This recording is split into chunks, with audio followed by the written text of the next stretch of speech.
A pleasant good evening, ladies and gentlemen. Today is the 1st of May 2020, and we are in the class of Steele. And this evening in our class, we have with us Mr. Aubrey Padmore, who is our featured guest, and he will be speaking this evening concerning working with your publishing and putting things together for your success and encouraging you this evening. So, without any further ado, I just want to recognize the person of Reverend Bright, who is seated with his wife. Reverend Bright is seated with his wife, who is in the red outfit. Reverend Bright also and his wife seated. Mr. Padmore, Reverend Bright is the person who is responsible for coordinating this class and also the person that is the authority in Plateau State with regards to the class of Steele. After we have spoken and we have heard from you this evening, I would introduce the rest of our team to you, but I don't want to take up much of your time, so I want to pass the meeting over to you, sir. And the structure of our meeting and our class is we usually listen to the speaker for a period that he is allocated, and then afterwards we would have questions due to the technology challenges that we have, so that we want to maximize on the time. So the microphone will be handed over to you and we would follow closely. Again, thank you so very much for joining us this evening, and we are very excited. Ladies and gentlemen, Mr. Aubrey Padmore, thank you so very much. Hi everyone, how are you? It's really good to be here. I'm here in Atlanta, Georgia, where, as you know, we are just released from shelter in place. And so we have a lot of different things happening here. It's a pleasure to be able to speak with you in Africa today because it's a very special time in life. And we have the opportunity to do a lot of great things going forward.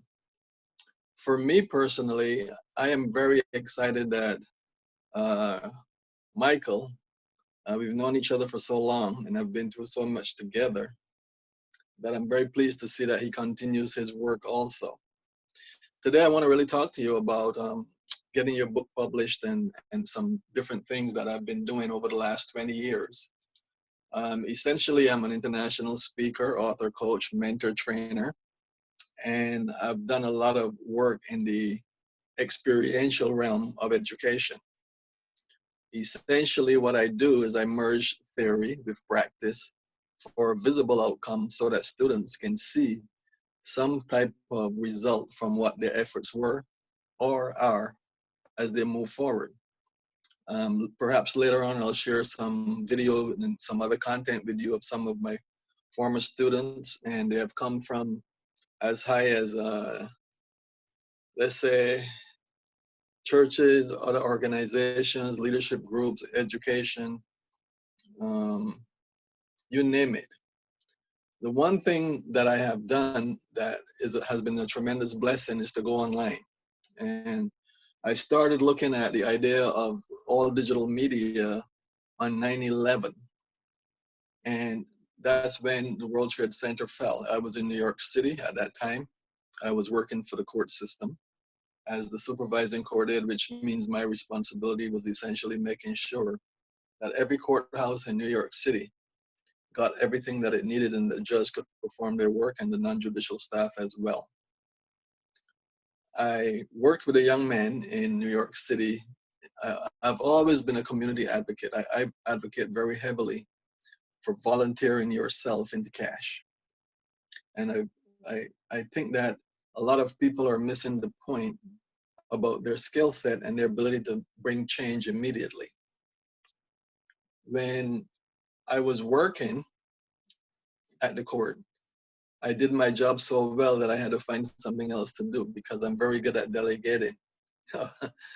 And so during my lunchtime, I decided that I was going to volunteer my lunchtime at least 30 to 45 minutes into supporting someone else's cause and giving them strategies that would help them to grow. And the first thing I did was volunteer myself into a newspaper called Carib Voice newspaper. But right after 9/11, everything switched up. We were delivering the paper in the streets all over New York City, every borough, and people would keep it as a collector's item because the content was so powerful. And students loved it. They used it for reference for schoolwork and so on. And so I took notice of that, and I got really excited about continuing the work online after 9/11. I was moving between Atlanta and New York for several years while all of this was happening. But when 9/11 happened, I essentially stayed in Atlanta for the most part and traveled out of Atlanta to different places, and more recently just really cemented it here. So today we are going to talk more about you as publishing. Now, a lot of people have a concept about what publishing is about. I like to take it from several different perspectives, but for tonight, I'm going to talk more about your story, your value. And essentially, every day that you get up, you're writing a chapter in your own book of life. So I think it makes sense that you would write your book to tell your story so that your legacy can live on. Because there's so many stories being told about you, so many stories being told to us about who we are, where we come from, and what we are doing, that I think that we need to tell our own story in conjunction with what we know as our own personal truth. And that's very important. And it has served me well across all platforms. This whole program and delivery methodology has taken me or allowed me to send people to the White House as media.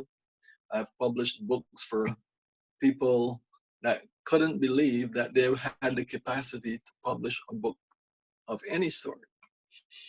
The workshop that I conduct, I call it the Elevate Entrepreneur Program, and it's an experiential class.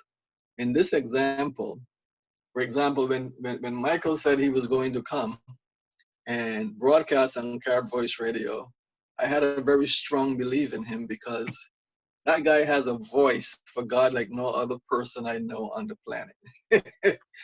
So he got me excited, and I began listening to his show on Sundays as I do some of the others. But he really penetrated the minds and hearts of many people across the world. Some of them still haven't met him. And this is one of the reasons that I'm glad he's been consistent all of these years and really making some changes all the way to the United Nations, Africa, and beyond. And so when he asked me to come to speak with you, I was very excited because I'm very Afrocentric in terms of my history. Like Michael, I'm from the island of Barbados. And you all may know that Barbados is heavily African. And so we try to keep mainstream in terms of connectivity and culture and art and those types of things. And recently, as a matter of fact, we just had an art show that Carib Voice Radio was one of the sponsors of for media. And we got really excited about that. But that is art, music, publishing, and the whole 9 yards in terms of books, audio. This whole program that I started allowed me to be able to interview many top leaders across the country and the world, and many entrepreneurs. And the beauty of it is that I did not have to go find them. They found me and listened and liked what we were doing. And so I coined it the edutainment station. And in today's environment, people need edutainment, especially with this COVID-19 going on, which means they need a combination of education, and they also need entertainment of some form, because the whole idea in this crisis is to make sure that your body and your mind remain resilient. And resiliency is kind of one of my mainstream conversation, right? And so this opportunity to see what is going on in the world and watch people jumping online using Zoom and all of these other communication devices is something that I had spoken about that would happen 20 years ago. And it brings a certain level of joy and consideration for me as the pioneer, going in and just watching to see other people online that use our network I've met people virtually that not in person, and I've assisted them for the better part of my life because of this type of educational perspective. One of the most successful things that I did was I trained about maybe 90 young ladies in Tanzania using my program as an internship mentorship program. And what they did just in 2 hours after I gave them the 10 steps on how to do what they do, they got very excited. Now, my book that I wrote, and 40 years for successful living, 40 quotes, I'm sorry, for successful living, was the one book that I wrote out of the need, people telling me, we like your voice, we like how you take care of us. We wish that you were a little bit of a handy dandy notebook that we would take around. And so I sat there and I thought about it for a while, and I decided that I was going to write the book and I was going to dedicate it to Jesus, because to me it made sense. And I did that, and I used that book as a tool to empower other people. So because of that, I've published for a lot of other people out of the workshop that they took, some women, mostly my clients are women for some reason.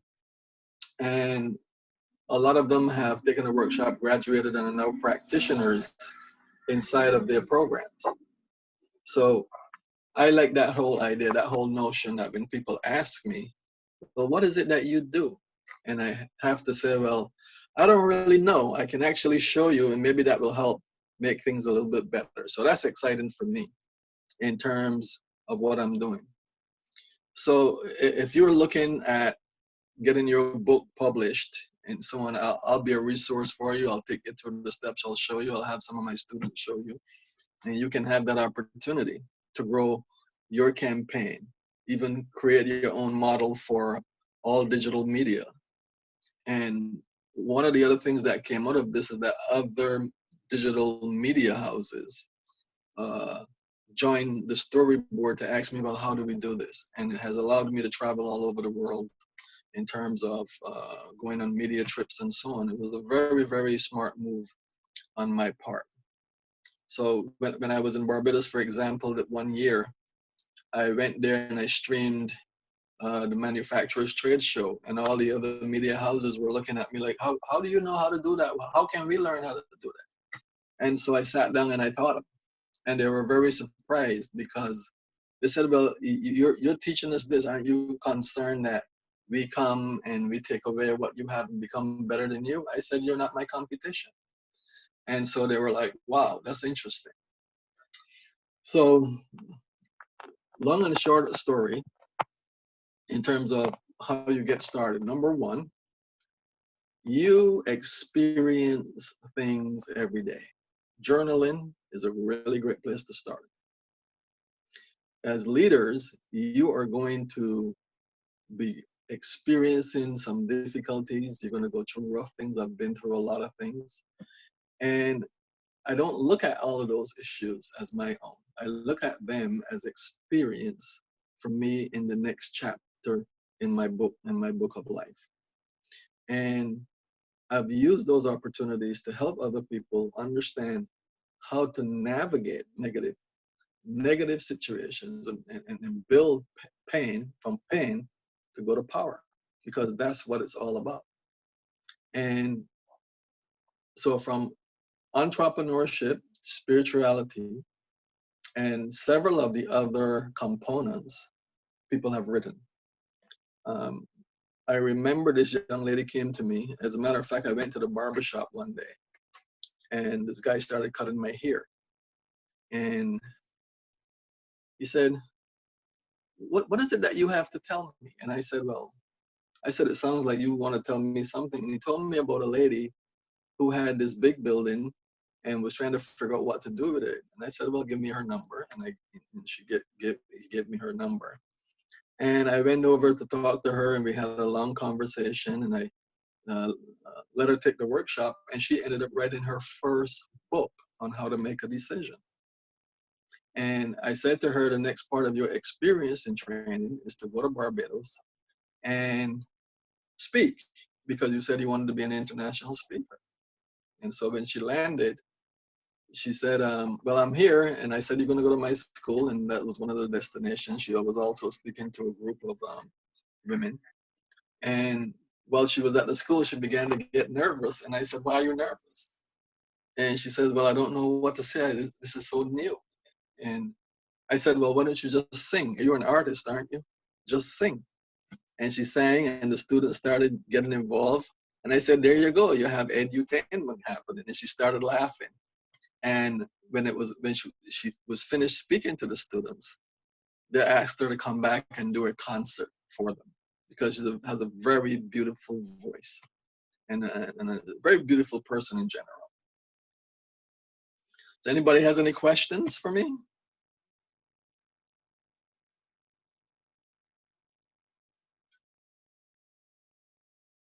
Hello?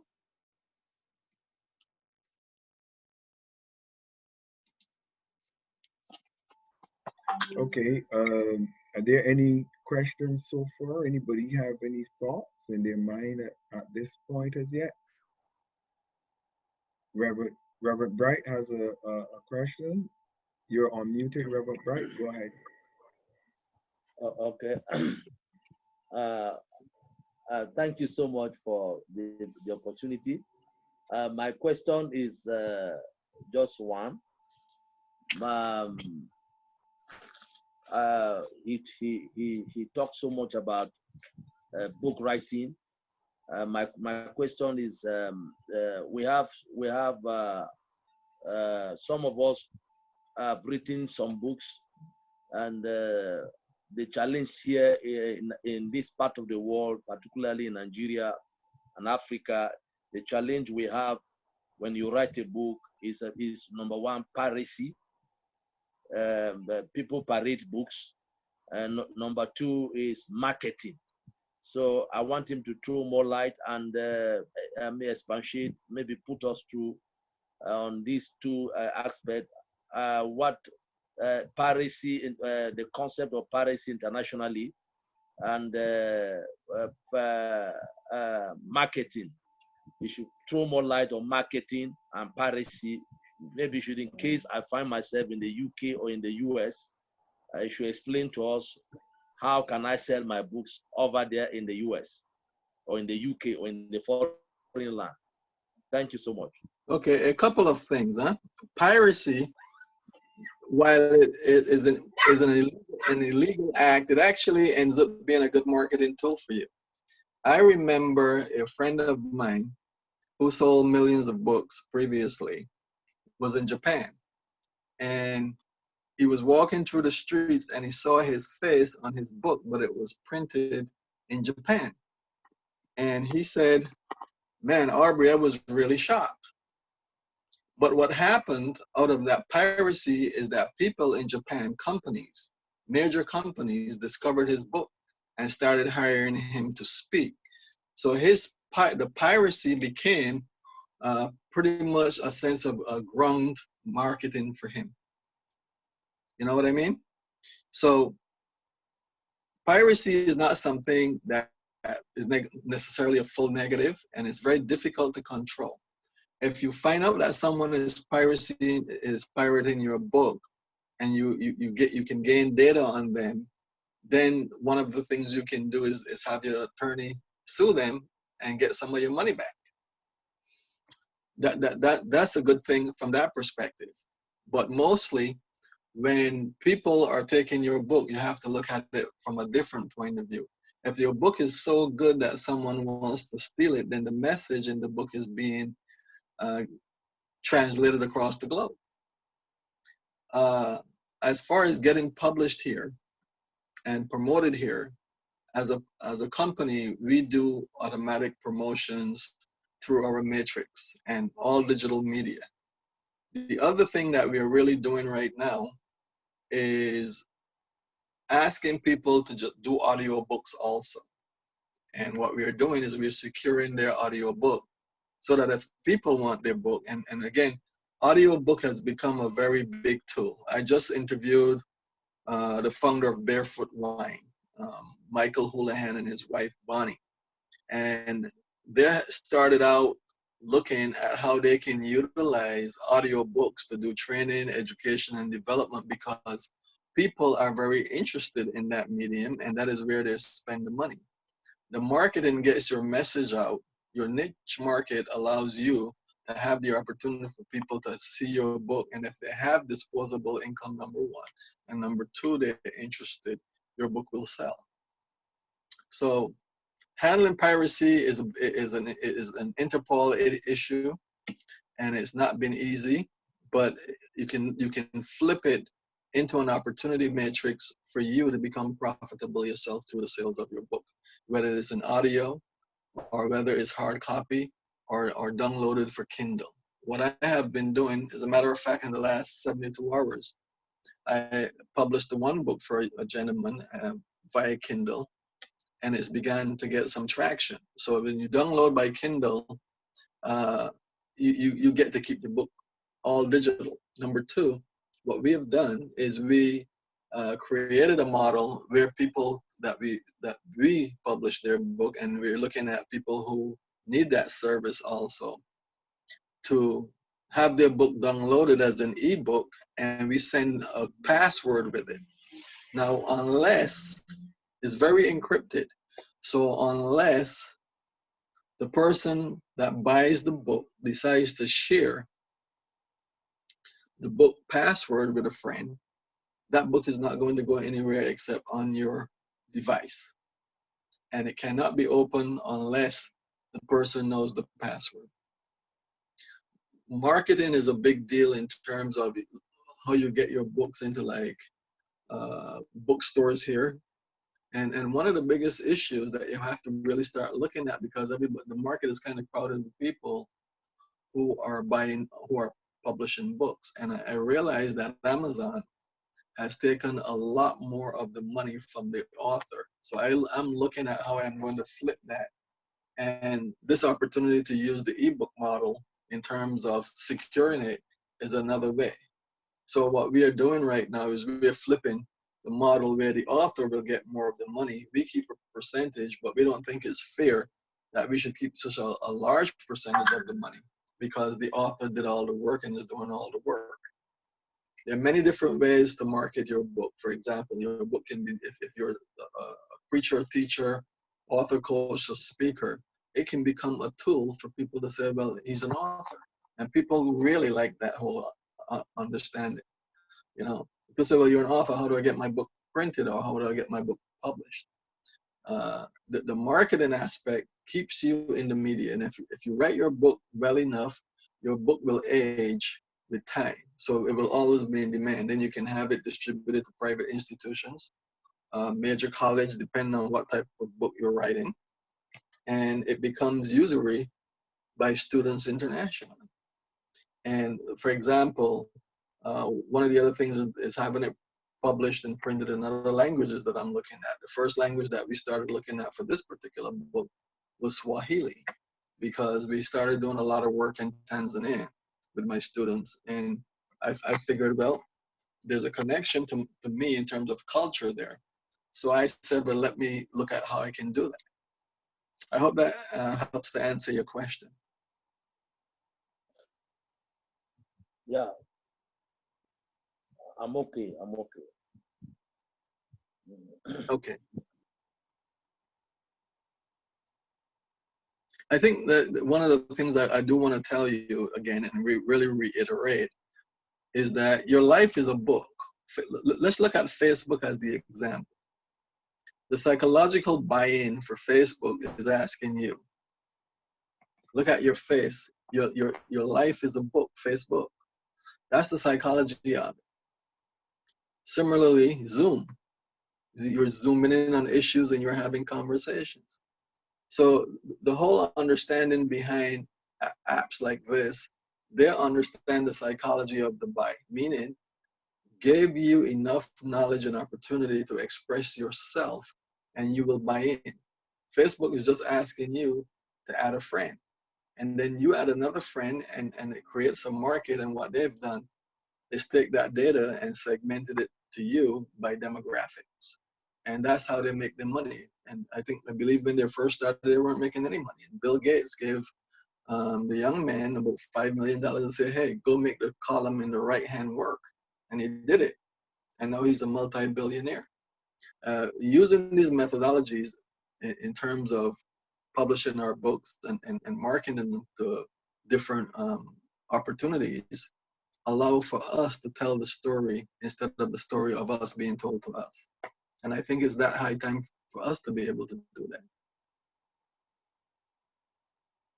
Okay, Aubrey, I just want to add to the question for further knowledge pertaining to marketing. One of the things that a lot of individuals in Africa that I've noticed have maximized on is the printed book. As a matter of fact, I have quite a number of books from Africa that I brought back when I go on trips. They're beautiful keepsakes, and they're beautiful memories and messages that are presented in pages of time. Beautiful for the library, as a matter of fact. But what I want to see from the persons that come through the class of Steel is I want us to capitalize on all of the markets. Sure, there's the paper trail market, but I want us also to capitalize on the digital market. That's a very important market that we have to capitalize on right now. Digital meaning get your books in PDF, and then your books can be converted into online documents that can be sold on Amazon and other mediums. Equally, as Mr. Padmore highlighted, the audiobooks is another medium of the same book. So basically, you have the book that is in written form. Some of you would have already got books that are written. Now you get those books transcript and verbalized. Somebody read those books. As a matter of fact, if you find someone exciting to read those books aloud and you record them, and then you do them as audiobooks and have them marketed in that aspect. And then equally, once you have the PDF, you can put your book on Amazon.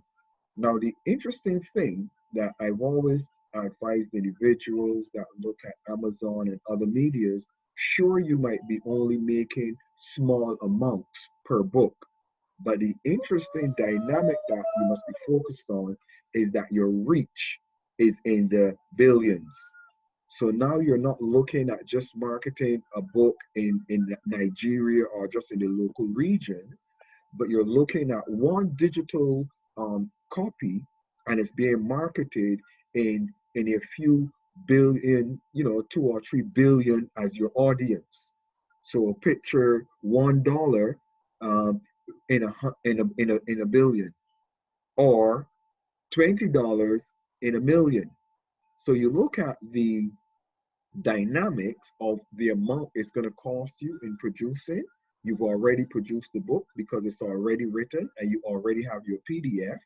Now you just create an environment where you just put it on Amazon and you get your marketing from it. Now, as Mr. Padmore also highlighted, which is good, piracy is something that we get afraid of somebody selling and different things like that. But I want to really hone in on the thinking that he gave us, which is when somebody steals your book, quote unquote, but they're unable to change your picture or your name and the title and all those dynamics, it's actually a credit to you that your book is going out there. So again, those are points to kind of consider when you're looking at spreading your wings. A good publishing place, Aubrey and ourselves will be working with you because he is a master at this. He's not practicing, he's a master. And any strategy or idea he puts on the table, I can assure you, is going to be for your highest good. If I may, I've noticed that Ezekiel asked a question. I'm blessed with the class, sir, but how can one develop his experience into book writing? Aubrey, his question is, how can one develop his experience into book writing? And then I have another question. It said, sir, please, how do I know that I'm a writer or is everyone a writer? This is what that is what are the qualities that I need to possess in order to become a writer. And then there's another question, throw more light on royalty in the US and the UK. And we can address that a little bit further down pertaining to the royalties.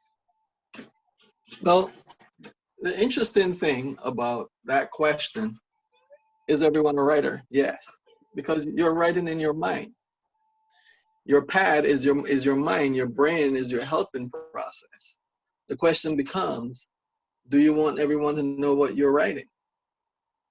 And that will be translated in time based on what you discover about you, your needs, your interests, and those types of things. There's also another way for people who don't really want to write. It's called ghostwriting. If you record something, someone in terms of an audio, someone can translate that into the written book. From what I'm hearing, it sounds like Africa is, in terms of where you guys are, is penetrates the market with a lot of printed books. Is that correct?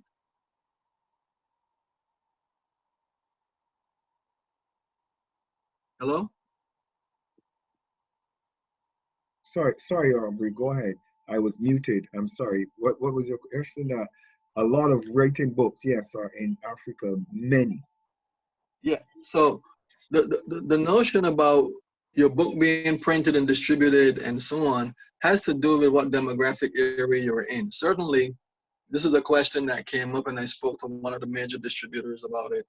And we kind of looked at demographically, and we're trying to compile data to see, well, if we were to, for example, put a printing press in Africa, how well would it work in terms of benefit to you? And we talked about it gives you quicker access, and we're looking at how many print shops are in your area. One guy told me that if you're in Tanzania, you have to try to get books printed in India. I'm not sure if he's totally correct on that, but I know that he does know a few things, so I do believe him. But getting the book out through a distributor is the way to go in terms of what that looks like. And distributors will take a percentage of your money from your book, and then your book will go wherever it is that you need it to go. And in most cases, let's say you write a book on education, kind of like this one here, right? We just printed this for one of the leaders here in Georgia who's in charge of HR for the school system. And we're looking at many of the different metrics that we have in place, but the most important thing that we realize is that she already has a huge audience throughout the state of Georgia and beyond. So the distribution model will work well for her in this case, because all she has to do is get a contract with a distributor who will get the books in bulk or singularly wherever she wants it delivered. And that's something that we're working on. That model can be replicated internationally. One of the other things that we're looking at as that part of that model is we're looking at printing books in Barbados and shipping them into Europe and Australia, because that has been a difficulty in terms of bringing books directly from America to Australia, but we're also looking at price constructs and how that would help people to have jobs. So by doing that, we're creating jobs, and then we're looking at the simplicity of cost and forecasting for printing and profitability, because we publish for profit. Excuse me. And the more we profit, the more we can give out to other people.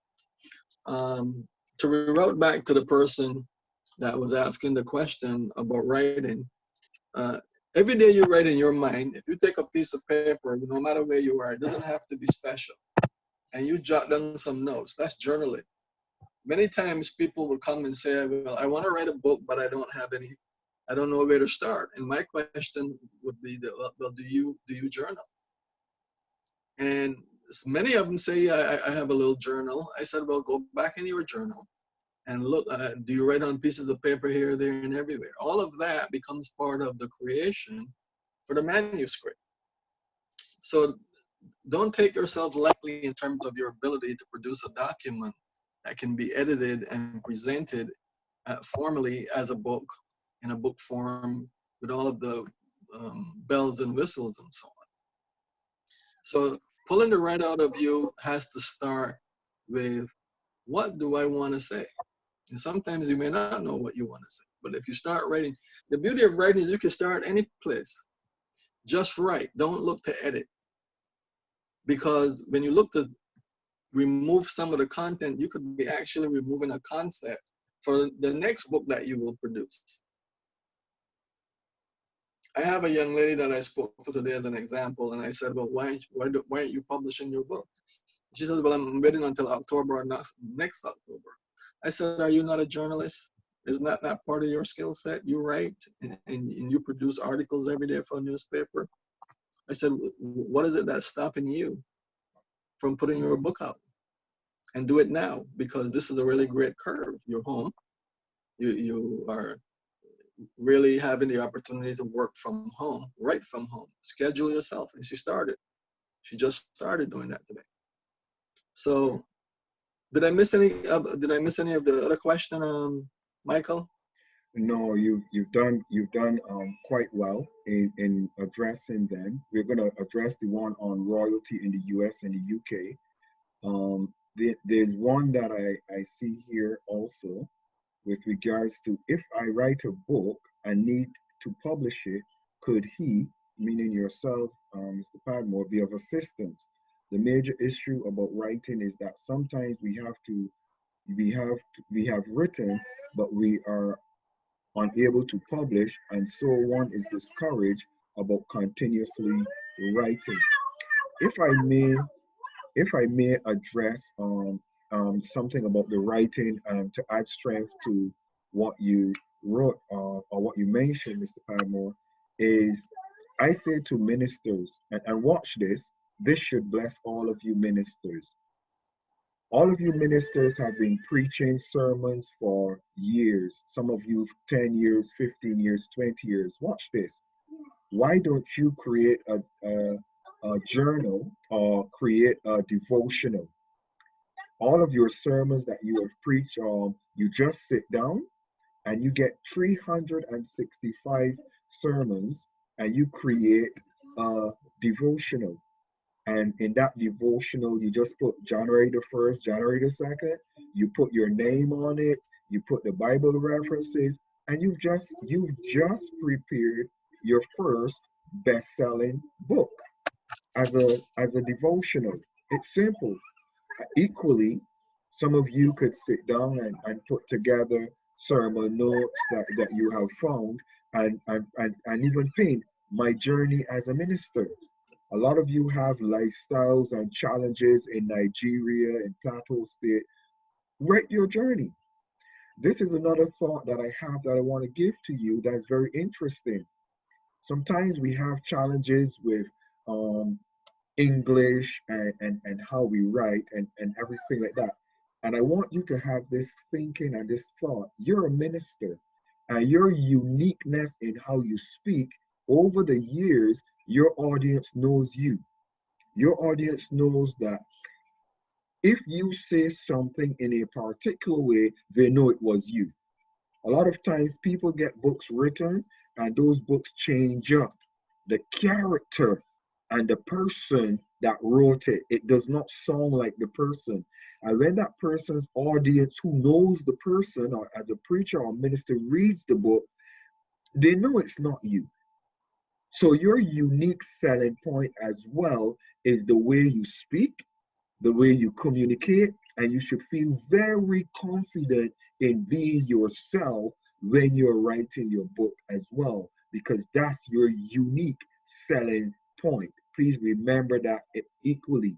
In as much as excellence and proper editing is very good to have, equally so, I have read books by some of the great ministers and bishops from Nigeria and different parts of Africa, and they are not politically correct with their English presentation, but I want to assure you the message come across, and I also feel the person that wrote the book himself, because I would have heard some of his sermons or their sermons to recognize that is exactly that person speaking.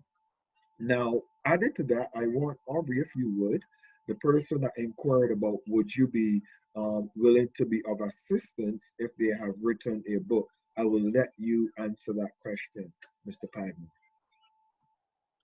Okay. More about Kindle publishing. Secondly. All right. Yes, that would be. That's what we do as the name says, Global Village Book Publisher. In terms of what you were saying, Michael, in terms of the voice, that helps you with converting your book into film. I think we have to look at how people are buying information to learn. Some people are very visual learners, and so they remember you for your voice prompt. But as you're writing your book, you could also be writing a short film. You could be writing, you could be doing a treatment for a film. So it helps you, but it also helps your congregants to look at you and say, well, if he can do it, I can do it. So you're building mindset mastery on many different levels. How do we help you get your book together? That becomes a workshop conversation, and we will take you through the steps and show you how to do that. And by the time you learn a lot about yourself along with other things, you will probably have the manuscript done and your book ready for publishing. A young lady wrote a book, Now I See Her. Out of her experience with me and taking my workshop, that's the book. She called me and said, you know, I just realized I wrote my book. And so she's selling that book, and she's helping other women and men and young people in particular to see themselves through her eyes in terms of having them express their opportunities and their experiences so that they can go ahead and do their own thing. One of the other projects that we're working on for kids is a way that we can help kids to write their own books. And when the books sell, they get some of that money. It gives them the opportunity to see that there's a better way to earn than to commit crime or behave poorly.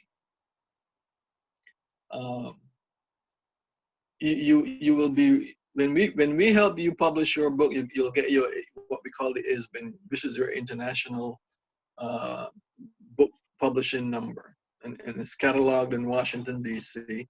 So that takes care of part of your copyright issue. And the other side of that is that we will help you frame the conversation on how to write. When you're having a problem, you can send an email. It's all encapsulated into the workshop series. And a lot of people have been using it. It's pretty good.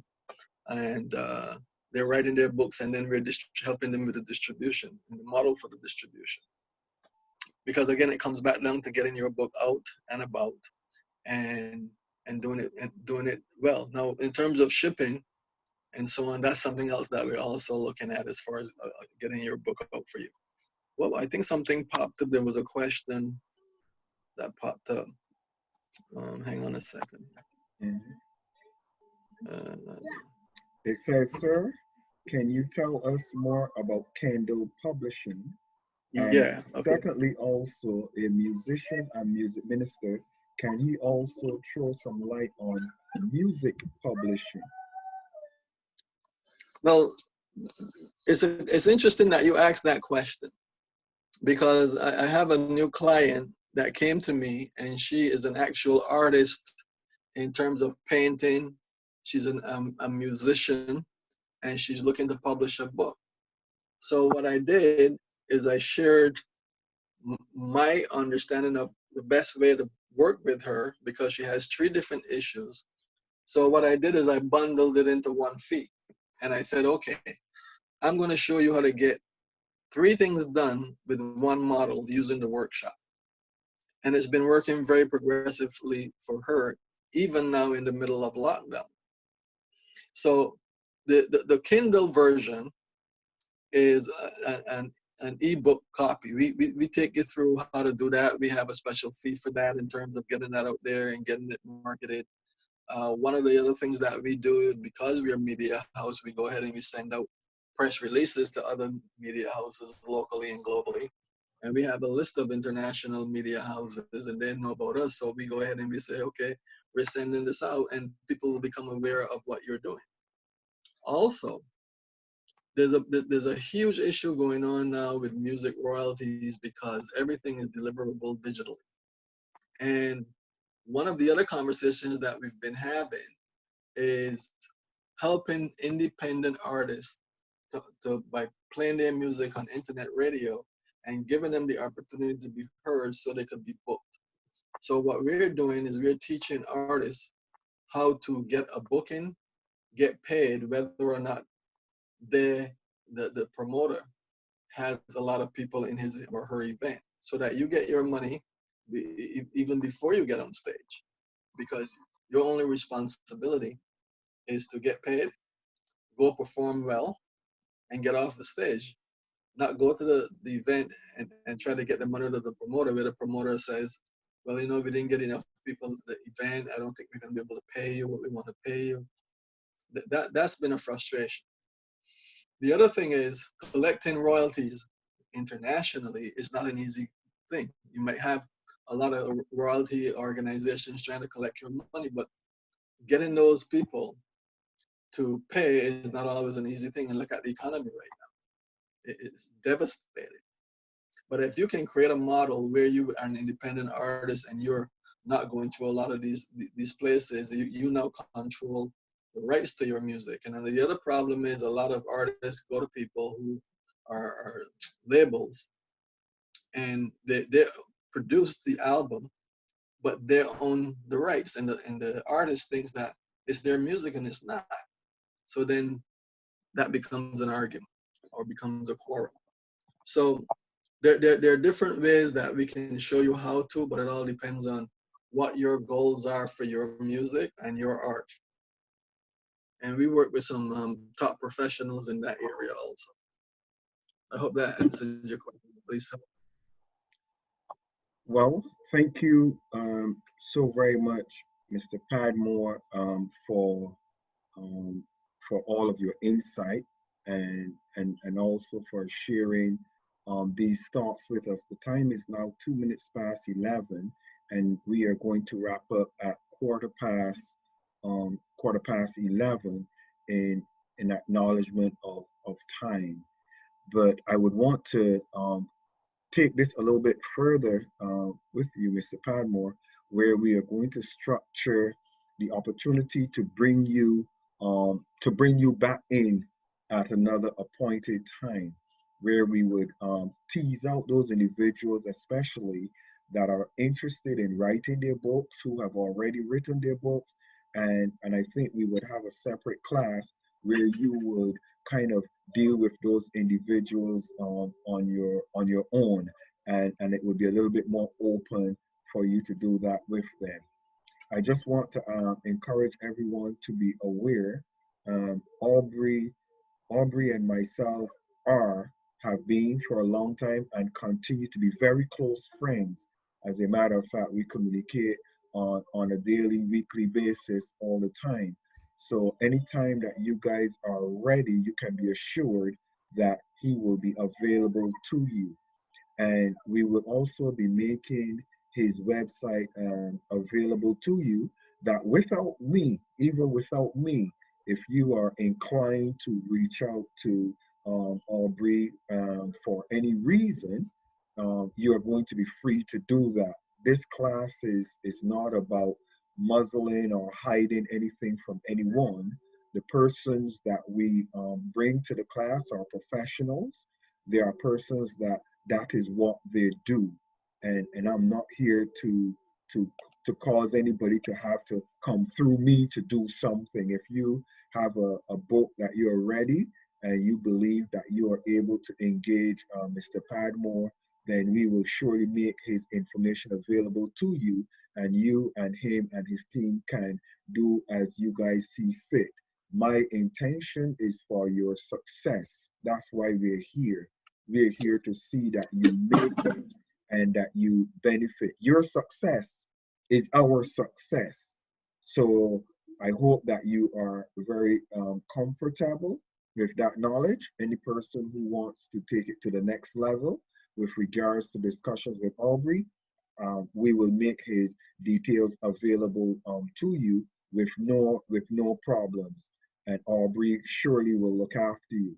Added to that, one of the reasons why I have also brought Aubrey on board is because Aubrey plans conferences and seminars around the globe. And he is going to be one of those persons who, if you want to know how to be a speaker and how to engage big audiences, that's one of the other workshops that I would allow Aubrey to discuss with you guys. So he's a wealth of wisdom. And apart from him being a wealth of wisdom, I can assure you that our Rolodex have individuals who what we can't answer, those individuals can answer. And because you are a part of Class of Steel, now Aubrey's network will become your network. So I'm sharing with you that our network has just increased greater as a result of Mr. Padmore being on board with us. Aubrey, there's one thing that I normally do with my speakers, and it is I don't want to blow my trumpet, but I want to ask you a question. You've seen the individuals here, and these individuals are some beyond my age, beyond my experience and expertise. How fitting do you think I am to lead this team? And not only to lead this team, but to have you on board with us. I think that the most important thing that I've come to know about you is that you are very experiential. And we're living in a time where if you are a theorist, and I've seen this happen in my classroom also. So I think that you're very, very qualified because you have the theoretical, but you have more of the practical that is attached to the theory. So it's more than practical. It is available under a structural element that allows for edutainment and education to take place. And when that is available, it never hurts to ask. And like the example here is, you know who I am, you know what I do. And it didn't take you much to say, Aubrey, are you available? And I said, well, what time is it? What do you need? And I made the time because it's you. Normally, I don't do that. Okay? So my circle is very small.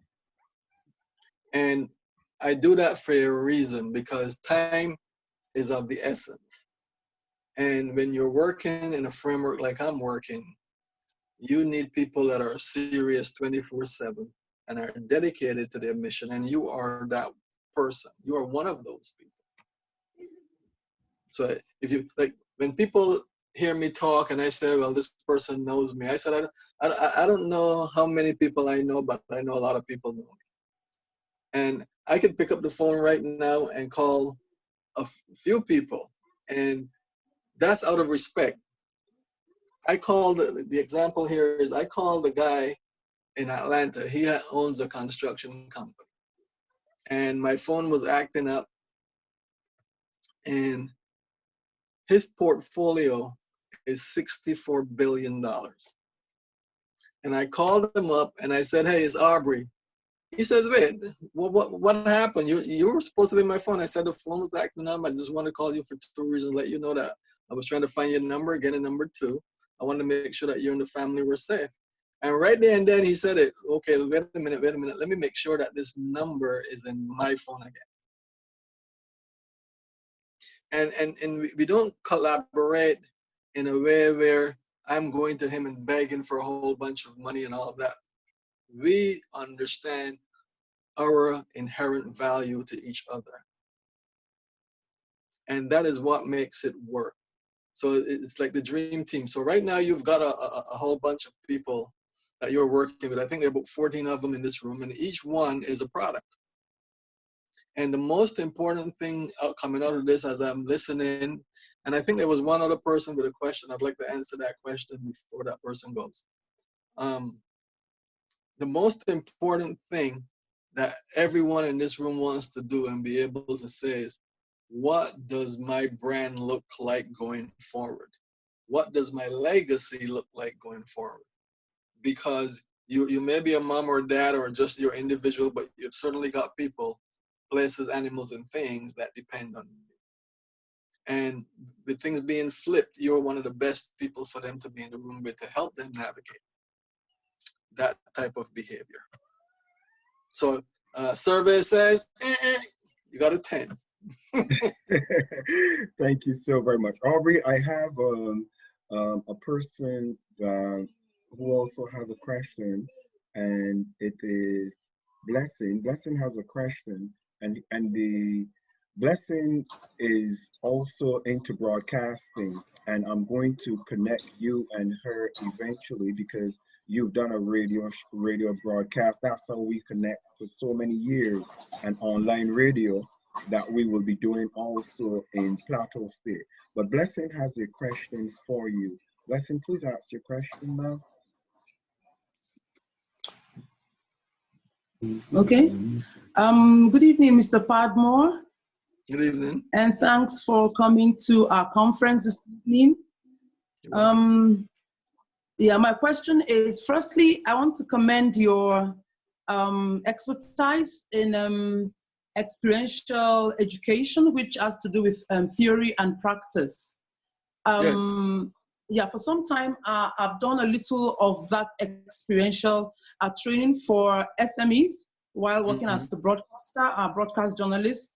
I also had to get engaged with a German agency that hired me to do a little of the experiential training for SMEs because of, let's say, most of the SMEs are not so educated. So they got me to do a little of action, then experience, or maybe explain what they have just experienced. So I've been involved in that for some time now, and I discovered that women have issues with coming to terms with their innate potentials. They're not able to express who they are and why they are. And so I got interested in this. Now I've been doing a little study, and I have even written a small book on discovering your career. And also I've done something on entrepreneurship. I've written some manuals for that agency, which I also intend to publish. But right now, one of the most important challenges I'm having right now is getting to know how to package this product and market it, and be able to profit from it to these women and girls. Right now, I'm doing a small manual again that will take me around all high schools to help them discover their careers, you know, and it will help them to know where you're going to. It gives you more confidence to move no matter the challenges you find. So my question would be, what a course or program can you recommend for me to do or to go through or mentor that will help me get this product going and make money out of it? Thank you. I would do so. First of all, the most important thing with experiential education is the field focus model, which means simply that you are going to help them explore and accept or discover what the problems are with themselves. In most cases, a lot of what people express is learned from their families, their communities, and it's not necessarily where they need to be. So once you can take all of the pieces and put it together and bulk it, or make it like 1, 2, 3, 4 different things, and have it for sale. But the most important feature has to be, let them know that this is not just talking. And my example for the experiential, anytime you have a conversation with me, whether you are talking to me in the now, or you are talking to me on a train or a plane or wherever, you are literally experiencing my workshop, because it's live. It's a living thing. And I would recommend me to work with me on that, because that is my forte, and I've done very well with it in different parts of Africa. As a matter of fact, when it comes to broadcasting, I have a young lady that is an anchor at one of the satellite TV stations in Africa. And she called me, and I said, well, what did I teach you in class? Why are you calling me? You just got to act. And she went ahead and acted, and they made her the head of marketing for the satellite station. And now she owns her own PR and marketing company. in between Gabon and Senegal. So packaging, you look at the needs of the community. You're right there on the ground. You know the culture of your people. You've identified what the problems are. Now put it together in a package where it addresses those issues, but it also addressed a wider view in case you need to replicate it. And that is something that we can go over with all the points of light and everything. In terms of pricing, you need to know what your market can bear in terms of a cost and relate it back to what you would be doing in the United States if you were doing it. So your price model will not be the same perhaps in Africa as it would be if you come to the United States. So for example, if you're doing if you have a model that you're charging $7,000 in US for, you probably won't be able to charge that in Africa because of the money exchange, and the capacity builders would be inappropriate. But you need to have that dual understanding so that if somebody around the world calls and say, hey, can you come to the United States? What are your fees? You want to be able to answer them at an industry standard so they will respect you enough to say, okay, your check is in the mail, or how do I deposit it? Yeah. And those are some of the featured pieces. If do you have a book right now as an example?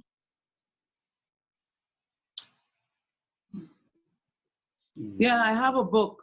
I have a book on career discovery, but for the women program, I have a TV program packaged already, aired. I've already aired them. So I'm trying to produce manuals that will help me reach out to more women online. So there's some strategies that I would have that I can share with you privately, because I don't want to hold everybody up. But I'll mention it briefly because it may help other people. How many shows do you have right now that are already done related to your TV show? Oh, I've done for a quarter, like say 13 episodes for now. Okay. Yes, 13 episodes for now, even though I just packed it aside because I started another work with a radio station right now with farmers and all of that. So I just left it, but now I'm picking it up again to look at it. Did you say farmers in terms of land usage? Yeah, farmers, potato farmers in Plateau State. Sweet, sweet. That is a serious issue right there. That's good. One of my students owns a distribution company in the United States and Canada. Wow. He made last year, he made $17 million. Wow. US. And so when I called him, he was like, hey, Professor, what's up? What do you want me to do with you? And we talked about it. So we started looking at food distribution in the region and in Africa. So that might be a nice pilot program for us to look at in terms of what you want to do with that also. So what I'm hearing, if I'm hearing you correctly, is you have multiple streams of income and you want to understand fervently how to execute on all of them so you can become more profitable. Is that correct? Yes, correct. Okay, so look at your model in terms of what is local and what is international. If your book can be sold here now, I would suggest publish it here also. Number two, it will give you traction back in Africa because they'll know, right, well, my book is up on Amazon, number one. Number two is it's in different stores. And then you can start having perhaps an online conference with folks in the agro business in the United States and the Caribbean. And that will give you the opportunity to look at what funding looks like, because keep in mind, the United States has different pillars in terms of how they're trying to ratify their treaties and do other things. And there may be money that can come to you from the US, but you just don't know who's there. Now, the hemisphere director, when I was on a call with her a couple of months ago, was talking about what they're looking at in terms of Africa, Latin America, and the Caribbean. And so they have one of the biggest pillars that they have. One has to do with agriculture, agribusiness, and entrepreneurship and health. Those are the three of the different things. So I know you be hearing a lot of different negatives going on, but there's also a lot of positives in the back end in terms of what is going on with money distribution, opportunity matrix, and so on, and hate and envy and greed and all of those kind of different things. But if you can get a hold of the opportunity to relate to the people where the money is being distributed, it's a great thing. It's a great opportunity. What I would suggest to you is that you take a look at your model, map out the benefits to your area and your people for 10 years. Make sure that your model, the numbers, the forecast money looks right in terms of actually executing and producing, because whoever is going to give you the money wants to make sure that you're a success. So for example, if you know your household needs $50,000 a year to live, put $50,000 times 10 and put that next to you. That's to you. Why? Because you don't want for them to think you're going to go and take money from what you're gaining for the community job or community work or project to feed you and your family. I think there's a show called The Shark Tank. You're familiar with that? Say that again. Shark Tank. Have you ever heard of it? No. It's where people go and pitch for funding and never put their own money in there. And the first thing the funder asks is, well, how much do you need to survive? And sometimes how much they need to survive is exactly what they're asking for. So right away they say no, because you're not going to do this project. But certainly if you have a chance to speak more and I get more clarity, I could probably infuse more of strategic methodology into your plan of action. Okay. Okay, thank you. All right. Thank you so very much for that question and that engagement. Mr. Padmore, you always over deliver. You have this tendency to over deliver, and I really appreciate you this evening. The time is now 11:22 p.m. and I want to appreciate everyone for their patience, for their time, for your data.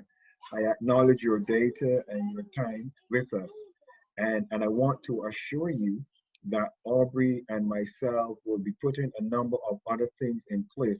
Incidentally, I think Aubrey, one of the persons I would like them to Google is Dr. Anita Davis Defoe. I think she would be a good person for them to kind of have a knowledge of, and there are a number of individuals who you have impacted over the years. But added to that, if Aubrey puts his hands on you, I can assure you, once you steer the course, you will be extremely successful. And he's now a part of our family and a part of our team and a very vital resource. Anything that I don't know, I never feel ashamed or embarrassed, because I can assure you I do know somebody who knows and will have the right answer. Aubrey is connected in the United Nations like myself at high levels. He's connected in the United States in governmental circles. He is connected in places where you don't even know connections exist. So with that being said, Aubrey, I want to appreciate you, and I'm going to ask our CEO, who will come and she will just greet you, thank you, and acknowledge you and give you the handshake of fellowship. That would be in the person of Victoria for today. And as our website comes out, you will also be honored on our website, Aubrey. So Victoria, would you kindly greet Aubrey, please? You have to unmute yourself.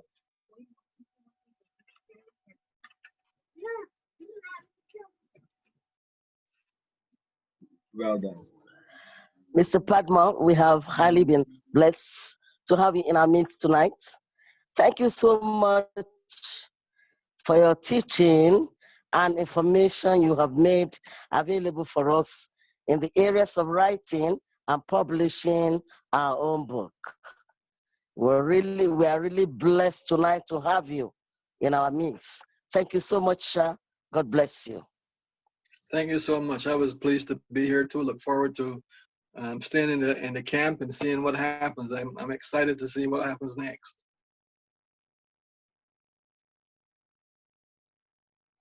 Thank you so very much, Mr. Padmore. Ladies and gentlemen, I want to appreciate you for your time and your patience this evening with us. This is the ending of our class. Any questions for the class pertaining to what we did today, you can put those in the class chat and we would follow up those questions. I would also like for you to give your comments on today's class inside of the class of Steele chat so that we can forward those to Mr. Padmore so that he at least hears your feedback and he will get a gauge of your satisfaction from being in our midst this evening. Ladies and gentlemen, I will release the mics and I will say thank you, God bless you, and have yourselves a wonderful evening. And the microphones are unmuted. Thank you. Thank Thank you. you, sir. Thank you so much.